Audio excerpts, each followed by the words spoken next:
My Mouli news channel కి స్వాగతం. నా పేరు లావణ్య. ఉమ్మడి ఆదిలాబాద్ జిల్లాలో జైనత్ మండలం లక్ష్మీ నరసింహస్వామి ఆలయం ఉంది. దాని ఆలయం ప్రత్యేకత ఏందంటే కార్తీక పౌర్ణమి నుండి 15 రోజుల తర్వాత పూజలు పునస్కారాలు ఘనంగా జరుగుతాయి. బంధువులు అల్లుడు ఉన్నారు, మనం సత్యనారాయణ స్వామి వ్రతం చేసుకుందామని చెప్తున్న భార్య చూసి దేవి ఇప్పుడు లేదు, 4 రోజుల కార్యమే అది. ఉన్న ద్రవ్యమంతలు ఖర్చు అయినది మనం వల్ల. ఎప్పుడైనా సంకల్పించుకుందామని చెప్పి బంధువులను పంపించండి. సావుకారి అతి సంతోషంతో పరా సత్యనారాయణ స్వామి వ్రతం వచ్చి కొంతకాలం గడిచిన తర్వాత అల్లుతో కలిసి రత్నంలో తీరానికి వెళ్ళిన వ్రతం వచ్చి తీరంలో పోయిన సావుకారి ఎందుకు సత్యనారాయణ మంగళ మానరే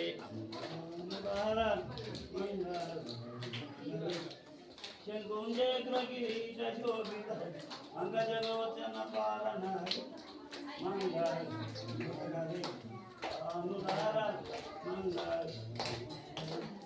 జయ జగదీశ జయ లక్ష్మీశ జయ జగదీశ జయ లక్ష్మీశ జయ నారాయణ జయ జయ నివాస మంగళ మానవే కానీ జయ పనియేది అయినా ఇప్పుడు నీకు దర్శనం పడవలేదు అకంపత్వాది కంచేవ ఆకులు ఏమి అది విని నీవన్నట్టు సత్యం నీ మాటనే నీవు సత్యంలో రాగాన్ని సంకల్పించి అతడు కొంత దూరాన కూర్చున్నాడు. అందరూ కావుకారి ప్రయాణం సాగించాలని కూర్చున్నప్పటికీ పలవలు దర్శనం మరియు మాయమై ఆకులు తీరని కనబడుతుంది. కావుకారి 5 జై శ్రీమన్నారాయణ. అఖిలాండ కోటి బ్రహ్మాండ నాయకుడైన శ్రీ లక్ష్మీనారాయణ స్వామి వారు జైనాథ్ గ్రామంలో 11వ శతాబ్దంలో వెలిసి ఉన్నాడు. ఈ 11వ శతాబ్దంలో పల్లవ రాజుల కాలంలో హర్షవర్ధన రాజు అనే రాజు కాలంలో ఈ దేవాలయం నిర్మింపబడింది. ఈ దేవాలయం ధర్మాదాయ దేవాదాయ శాఖ పరిధిలో ఉన్నది. ఈ దేవాలయానికి దాదాపు 50 ఎకరాల మాన్యం ఉంటుంది.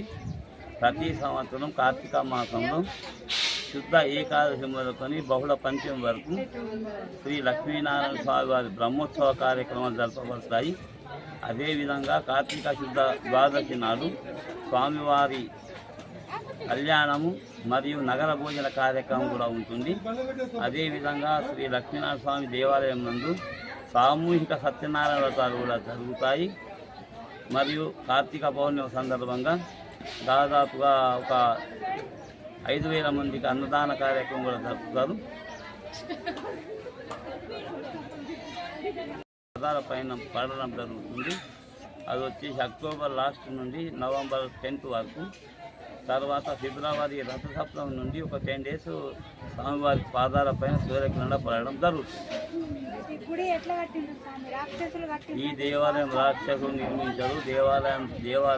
రాక్షసులకు దేవుళ్లకు వైరం ఉంటుంది కాబట్టి ఆ కాలంలో పూర్వీకులు ఆజానుభావ విగ్రహాల వలె 9 అడుగుల ఎత్తున ఉండేవారు. వాళ్ళు తర్వాత రాజుల దగ్గర ఏనుగలు, తర్వాత గుర్రాలు, వాటి సహాయంతో దేవాలయం నిర్మాణం జరిగింది.